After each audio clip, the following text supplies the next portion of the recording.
É com grande alegria que chegamos a este episódio 7 da História da Sexualidade, volume 3, O Cuidado de Si. Essa obra-prima em 3 volumes e ainda tem um 4º volume póstumo, publicado pelo filósofo, historiador da Nova História, Michel Foucault.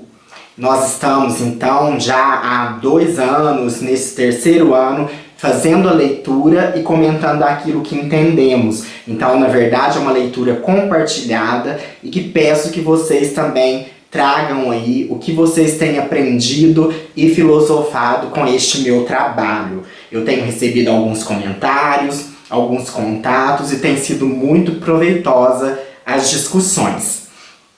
Hoje, então, o episódio 7º, é o capítulo 6, Os Rapazes. E nós vamos, então, chegar ao fim deste volume 3º, depois teremos um outro episódio sobre a conclusão, e depois ficaremos apenas para trazermos o volume 4º. Então, hoje, episódio 6, História da Sexualidade, volume 3, O Cuidado de Si, capítulo 6, Os Rapazes.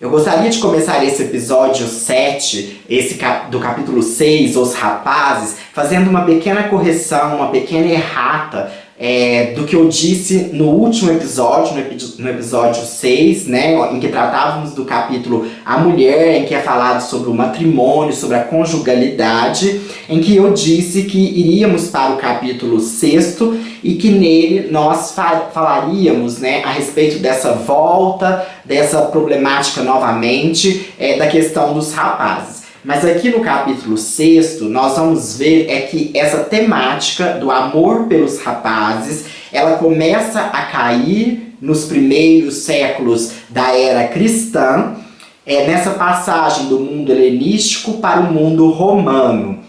E aí, com o advento da Igreja Católica, com a moral cristã, essa questão do amor pelos rapazes não é que ela deixa de existir, mas ela vai, então, perdendo reflexão filosófica e importância nos textos gregos e nos textos latinos também.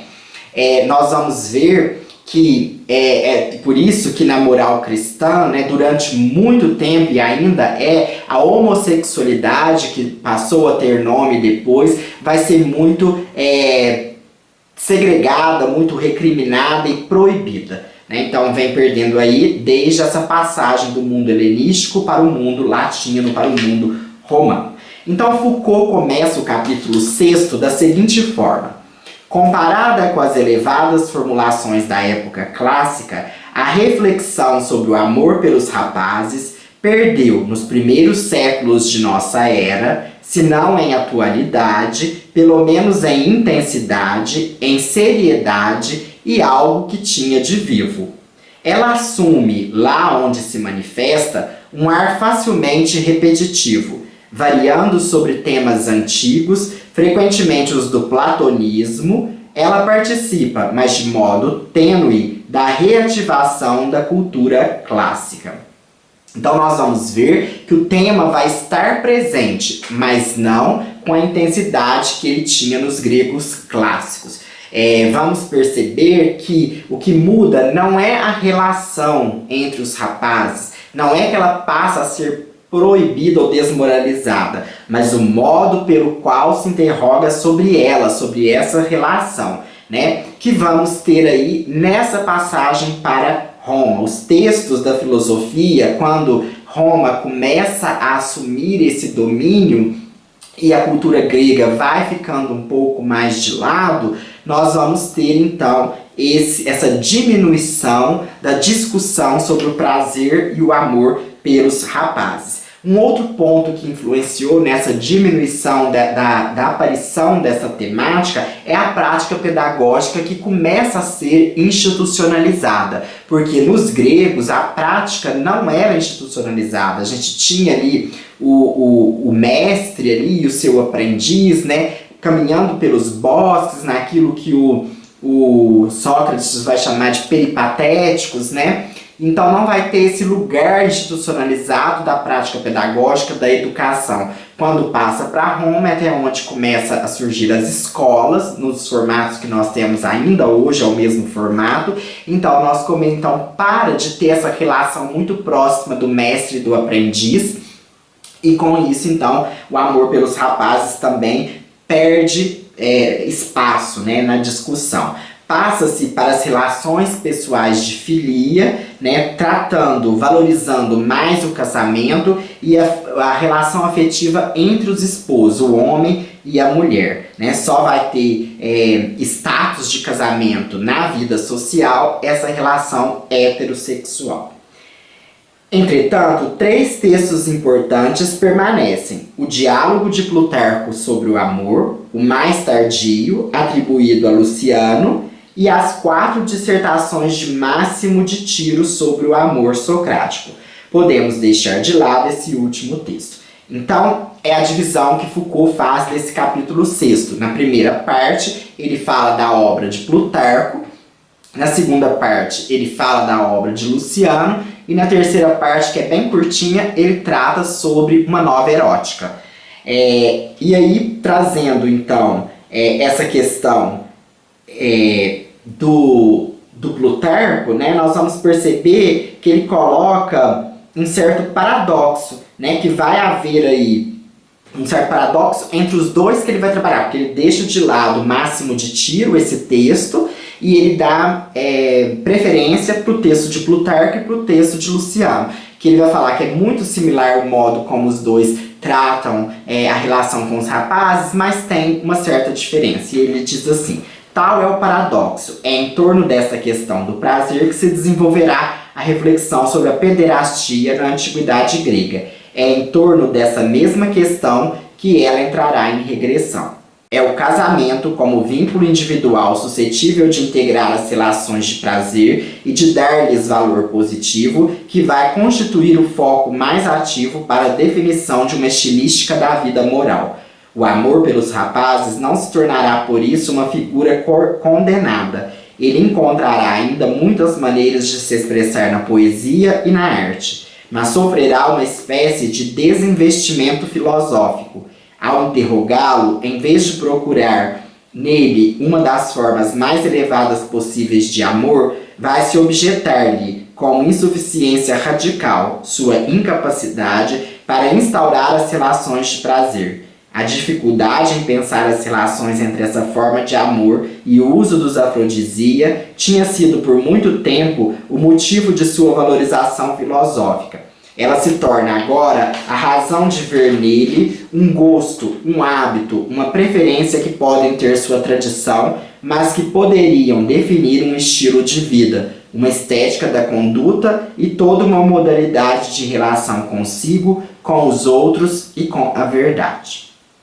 E aí ele traz o Diálogo de Plutarco e o texto de Luciano, introduzindo um pouco antes da seguinte forma: o Diálogo de Plutarco e o do Pseudo-Luciano testemunham ao mesmo tempo essa legitimidade sempre reconhecida ao amor pelos rapazes e de seu declínio crescente como tema vivo de uma estilística da existência. E aí ele traz a primeira parte, Plutarco. Essa obra ela é intitulada O Diálogo sobre o Amor, e ela trata, né, ela é aberta sobre o signo do casamento.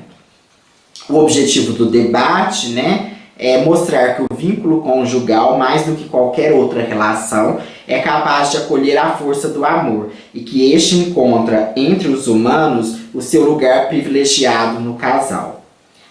Aí o Diálogo de Plutarco ele vai fazer algumas diferenciações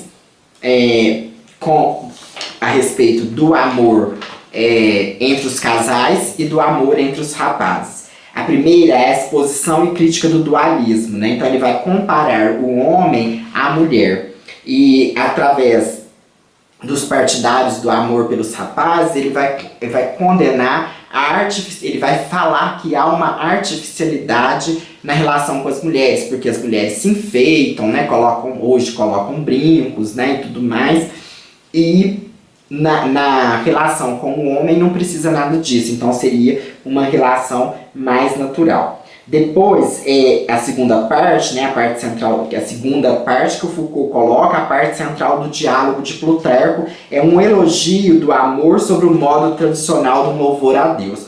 Né? Aí ele evoca Eros, evoca Afrodite, para mostrar que esse amor está no amor conjugal, né, que está aí numa forma aceita pela sociedade. No entanto, a constituição de uma teoria geral do amor, válida tanto para a relação com as mulheres como para a relação com os rapazes, é tendenciosa. Plutarco não passou como o solicitava Daphne e como ele pretendia fazê-lo, de um amor particular para um amor mais geral.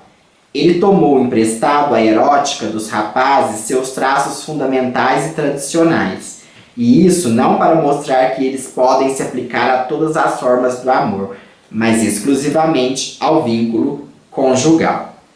E aí, na terceira parte, né, ele coloca aí as questões dos objetivos finais, né, desse diálogo, de mostrar que o amor pelos rapazes é acaristos. O que é isso? Ele coloca o termo caris, né, aparece várias vezes no decorrer do diálogo de Plutarco. Ele vai estar relacionado, né, é o consentimento que de bom grado a mulher dá ao homem. Consentimento que só pode aparecer com a nubilidade. Né? Então, não vai haver isso no amor entre os rapazes. Por isso que o amor entre os rapazes ele é acaristo, é sem essa caris, né, que seria a condição para se tornar noivo. Né? Até hoje nós vemos aí há pouco tempo que foi legalizada e consentida a união homossexual. Então toda essa erótica, né, toda essa organização social do matrimônio, ela ainda era feita com base nessa heterossexualidade, em que só é permitido por aquilo que a gente viu lá no capítulo sobre a mulher, que é sobre o casamento, né? A questão de gerar filhos, a questão de toda uma organização em que a mulher cuida da casa, né? E a diferenciação, os opostos, a questão binária, né? O homem e a mulher, fazendo até lá a questão do aparelho sexual, aquela parte em que fala que se virar um e embutir o outro, né?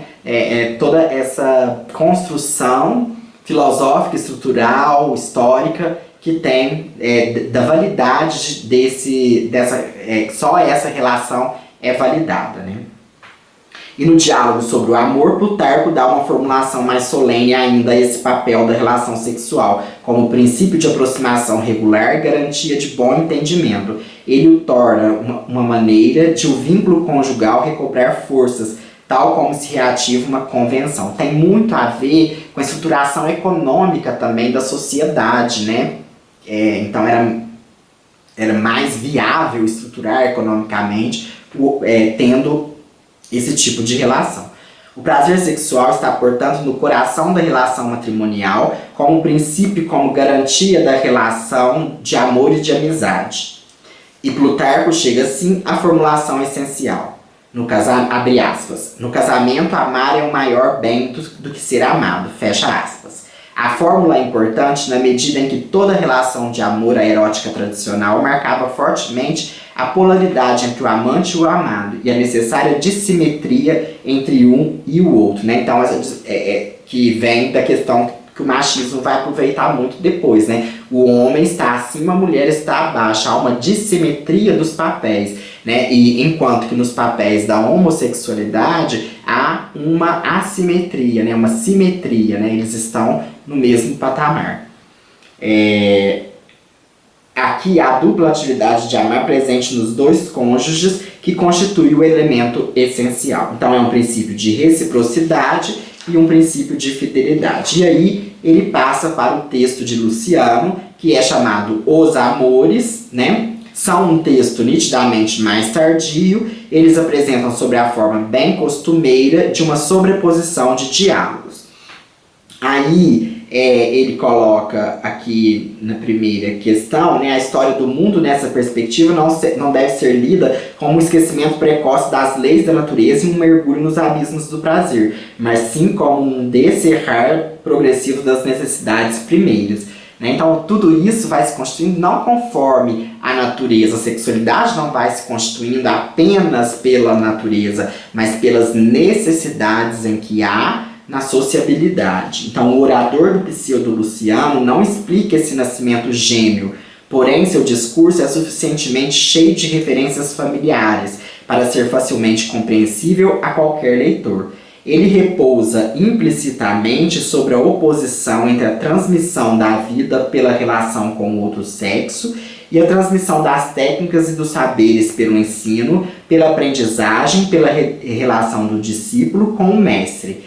Quando, ao separar-se das artes particulares, a filosofia começou a interrogar-se sobre todas as coisas, ela encontrou, a fim de transmitir a sabedoria que ela proporciona, o amor pelos rapazes, que é também o amor pelas belas almas, suscetíveis de virtude. É aquilo que a gente falou lá no começo, né? Tá ligado com a prática pedagógica, né? Então, amava-se porque ensinava. É nessa relação do aprender em que se desenvolvia afeto aos outros, né? E aí ele traz o diálogo, né, de Cáricles e o de Calicrátidas, né? E aí esses dois diálogos, eles vão trazer algumas diferenciações, alguns argumentos que Cáricles utiliza para diferenciar as duas práticas e o lugar que o prazer ocupa em cada uma, né? O primeiro é o da idade e o da fugacidade. Então a prática hétero e a prática homo, né? Que hoje nós chamamos assim. Naquela época era o amor pelos rapazes. Então a segunda razão é a prática feminina, que é a reciprocidade, né? Então quer dizer, o prazer é recíproco, é de um e de outro, enquanto na prática homossexual, que ela tá pegando essa questão do prazer pela genitália, do prazer pela passividade, né? Então não há essa reciprocidade, há somente só um que vai sentir o prazer, né? Ele elabora dessa forma. E a terceira razão, o terceiro argumento, é que se vai aceitar o amor entre os homens, também teria que se aceitar o amor entre as mulheres. E na prática grega, esse amor é impossível, porque a mulher não aprendia, né? A mulher não ia para a escola. Então, por que havia de existir esse amor, se esse amor entre os iguais? Ele até me lembrou um livro, né, que chama O Amor entre os Iguais, que é um livro que eu ainda não li, mas que trata muito dessa questão lá da Grécia também, né? Então o debate entre Cáricles e Calicrátidas termina assim com uma vitória do amor pelos rapazes. Vitória conforme um esquema tradicional que reserva aos filósofos uma pederastia em que o prazer físico se esquiva. Vitória, no entanto, que dá a todos não somente o direito, mas o dever de casar-se segundo uma fórmula que se encontra nos estoicos Pantagás e Gameteon. Trata-se aí de fato de uma conclusão sincrética que superpõe à universalidade do casamento o privilégio de um amor pelos rapazes reservado àqueles que, filósofos, são suscetíveis de uma virtude completa. Vitória do amor pederástico. Este prevalece porque está ligado à filosofia, virtude e, portanto, à eliminação do prazer físico. É o amor virtuoso, por isso que se fala o amor platônico, né? E aí ele passa para a terceira parte, uma nova erótica, né? Em que ele vai trazer aí as aventuras de Cárias e Calirói, escritas por Cariton de Afrodisias, e as de Leucipeu e Clitofonte, contadas por Aquiles Tácio, né? E também os Etíopes de Heliodoro. São os principais exemplos em que vão trazer essa nova erótica, que se constitui principalmente, né? Lá no último parágrafo ele vai trazer, começa assim a desenvolver-se uma erótica diferente daquela que teve seu ponto de partida no amor pelos rapazes, mesmo se tanto numa como na outra a abstenção dos prazeres sexuais desempenha um papel importante. Ela se organiza em torno da relação simétrica e recíproca entre o homem e a mulher, em torno do alto valor atribuído à virgindade e da união total, em que vem a completar-se. E podemos pensar, então, que é uma erótica do sacrifício, né? É preciso sacrificar-se pelos prazeres, é preciso não dar vazão a eles e controlá-los, que vai estar muito ligado na relação cristã, na prática judaico-cristã, em que eu creio também será muito abordado nas Confissões da Carne, que é o 4º volume, mas ainda não acabamos por aqui, ainda temos a conclusão que traremos no episódio 8.